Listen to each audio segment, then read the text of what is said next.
C'est pas nous qui sommes revenus dessus une fois de plus. Nous allons maintenant recevoir, on passe à autre chose, un spécialiste de l'islam qui est le petit-fils du fondateur des Frères musulmans et professeur à Oxford. Voici Tariq Ramadan.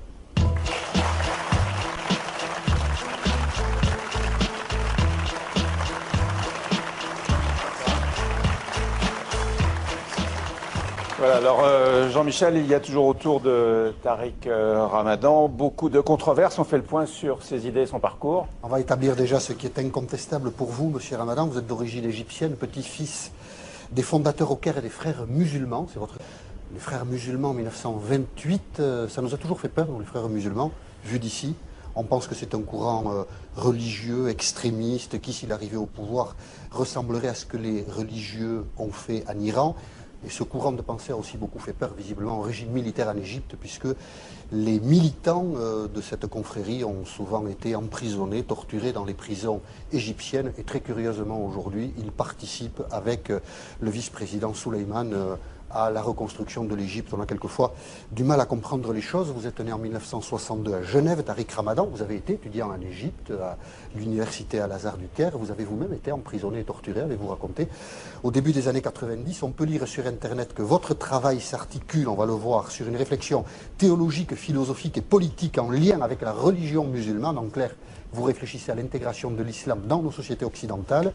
Et c'est là que tout se brouille. On vous accuse tout le temps d'un double discours, policé, urbain, occidentalisé, laïcisé sur les plateaux de télévision, plus radical, plus dogmatique dans des réunions plus fermées.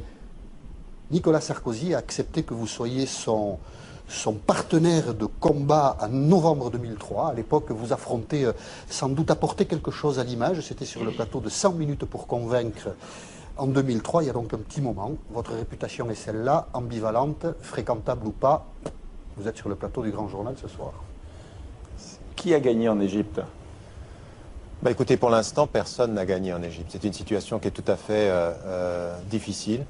Ce qui est très important, c'est qu'aujourd'hui, et vous l'avez peut-être entendu ces derniers jours, des jeunes femmes, des jeunes hommes, qui ont utilisé les réseaux sociaux, qui ont utilisé la mobilisation. C'est une nouvelle génération, en fait, qui fait les choses, qui est peut-être éloignée même des Frères musulmans. On a entendu beaucoup dire qu'ils ne voulaient pas entendre parler des Frères musulmans. Personne, aujourd'hui, ne peut dire qu'il est le leader de ce mouvement, de n'importe quelle tendance politique. Les Frères musulmans ne mènent pas la danse et les partis de gauche ne mènent pas la danse. Aujourd'hui, c'est un mouvement populaire, c'est un mouvement de masse. C'est ce qui s'est passé en Tunisie, qui a renversé le président Ben Ali. Et aujourd'hui, ce qui est en train de se passer en Égypte, ce qu'il faut espérer, c'est là le problème. C'est que si nous sommes des démocrates et que nous sommes pour les principes de la démocratie, il faut effectivement dire que le régime doit changer, que Moubarak doit partir, que ce n'est pas simplement le régime, mais c'est aussi le système qui doit tomber, et qu'on doit aller vers un gouvernement de transition. Le problème que nous avons aujourd'hui, c'est que la qualité du mouvement, à savoir sans leadership particulier,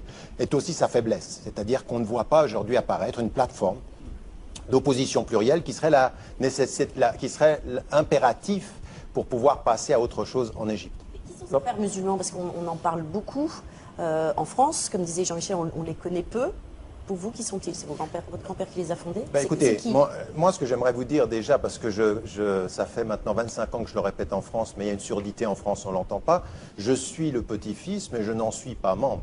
Je suis aujourd'hui un observateur qui est critique sur un certain nombre de thèses fondamentales qu'ils peuvent avoir dans la réalité de leur positionnement. Dans vos écrits, vous avez quand même une grande admiration pour votre grand-père. Non, pas une grande admiration. Je le place dans l'histoire. Et quand il était contre l'occupation britannique, j'ai de l'admiration pour tous ceux qui se sont opposés à la colonisation britannique comme française. Parce que je pense que la colonisation est toujours une erreur. Vous êtes suisse aujourd'hui? Je suis suisse, oui. Mais j'ai toujours été du côté de ceux qui étaient contre la colonisation. Et donc, en l'occurrence, je le replace dans son histoire.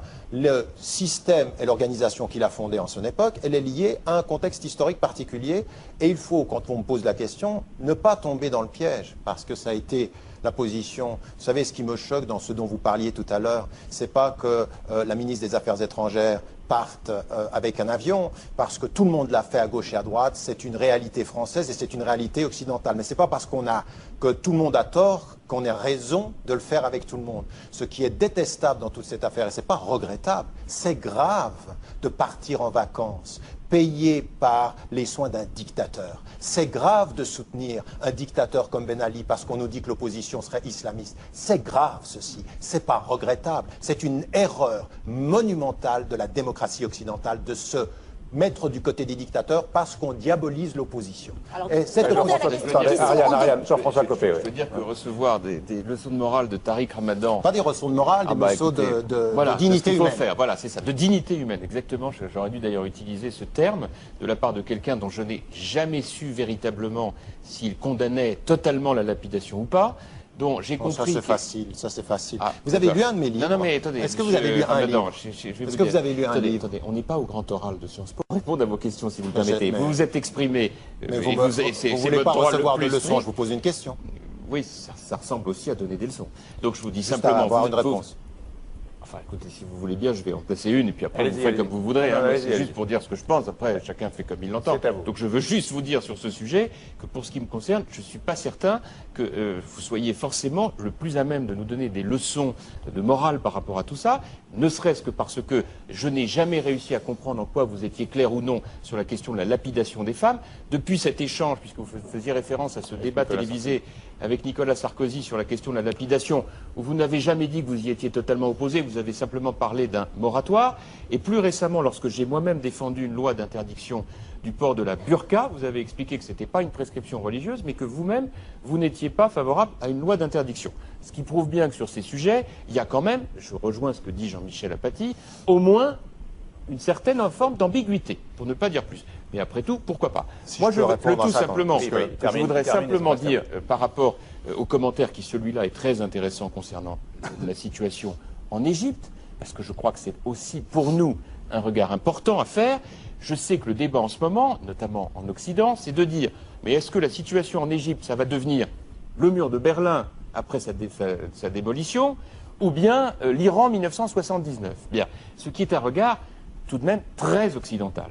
Or, moi, ce que je regrette, c'est qu'on ne passe pas plus de temps à essayer de comprendre la réalité de ces sociétés qui sont profondément différentes des nôtres, qui ont des histoires, qui ont une culture, qui ont une tradition religieuse, et qui fait qu'on ne peut pas plaquer nos raisonnements sur ce que l'on voit.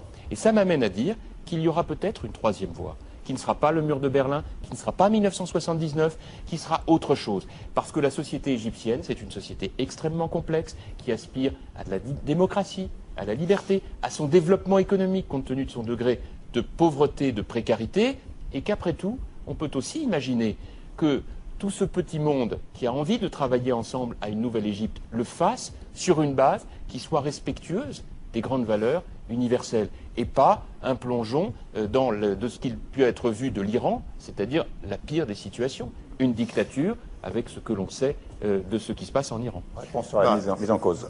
Bon, la mise en cause, encore une fois, je ne vais pas revenir, mais 100 fois sur les mêmes accusations qu'on n'a pas envie d'entendre, on n'a pas envie d'entendre mes réponses. La pratique de la lapidation, comme de la peine de mort, comme des châtiments corporels, je m'y suis opposé en demandant à ce qu'il y ait un débat dans le monde musulman. Et le gouvernement italien, et le gouvernement pakistanais, et les gouvernements musulmans, mais jusqu'au Moufti d'Égypte, sont revenus en disant que ce pouvait être une bonne option. Donc quand on ne veut pas entendre... Une bonne option, la lapidation? Non, mais écoutez, arrêtez. Mais Ça, c'est c'est même pas très drôle, monsieur. Mais en l'occurrence, il y a un besoin d'un débat sur la lapidation. C'est pas un débat sur la lapidation, c'est sur l'application des châtiments dans le monde majoritairement musulman. Vous n'avez rien dit, monsieur. Vous n'avez pas suffisamment parlé quand le gouvernement que vous soutenez en Tunisie pratiquait la torture. C'est peut-être plus grave, ceci. Ceci est plus grave et c'est pas drôle du tout d'avoir soutenu. Non, mais vous êtes tu. Vous êtes tu. Le gouvernement français s'est tu quand on savait que dans les prisons du Caire, la torture est pratiquée. Quand dans les prisons de Tunisie, la torture était pratiquée, on partait en vacances, monsieur. Et ça, c'est pas drôle. Et c'est même pas regrettable. Laissez-moi terminer, vous m'avez... Là, on légitime la lapidation, c'est non, mais regardez, en face de la torture. c'est intellectuellement... Non, mais c'était juste pour l'entendre. Au moins, on l'aura entendu, c'est ça l'avantage. Votre attitude est intellectuellement pas très honnête. Ce que j'ai dit... Bien sûr, parce qu'en plus, nous, on est malhonnêtes. D'accord. Vous, À moi en plus. Moi, Vous parlez de vous à la première personne du pluriel. Nous, je parle de vous. Je sais pas Donc pourquoi en vous êtes l'occurrence, inutilement agressif. Moi, j'ai juste Non, mais posé une parce que- question parce sur que- la lapidation. parce que Vous m'avez vous me parlé laissez d'autre chose et vous n'avez laissez-moi jamais terminer. répondu à cette question. Laissez-moi terminer. J'ai dit et répété devant Sarkozy à la télévision, comme je l'ai répété par la suite, que j'étais opposé à la pratique de tout cela, le châtiment corporel, comme également la peine de mort et la lapidation, mais je ne vais pas revenir là-dessus. L'autre chose, effectivement, je pense que la burqa n'est pas une prescription islamique, mais je pense que la France avait tort de l'interdire. C'est ma position, et ça n'a rien à voir avec ne pas être clair. On peut être contre une attitude et ne pas penser que la façon de résoudre le problème, ce soit une loi. Quant à votre question, parce que je pense que c'est ça qui est important, parce que sur votre rapport philosophique à l'ensemble de la question de la démocratie, tout ça c'est très très beau. Ce qu'on aimerait, c'est qu'en Occident aujourd'hui, et la France au premier chef, ne tourne pas autour d'un faux débat sur les relations avec, du Premier ministre avec le régime de Moubarak pour ses vacances, mais le vrai positionnement politique. Et quand vous me posez la question des frères musulmans et vous voulez une réponse claire, moi j'ai des questions très critiques sur comment perçoivent-ils effectivement la question de la charia?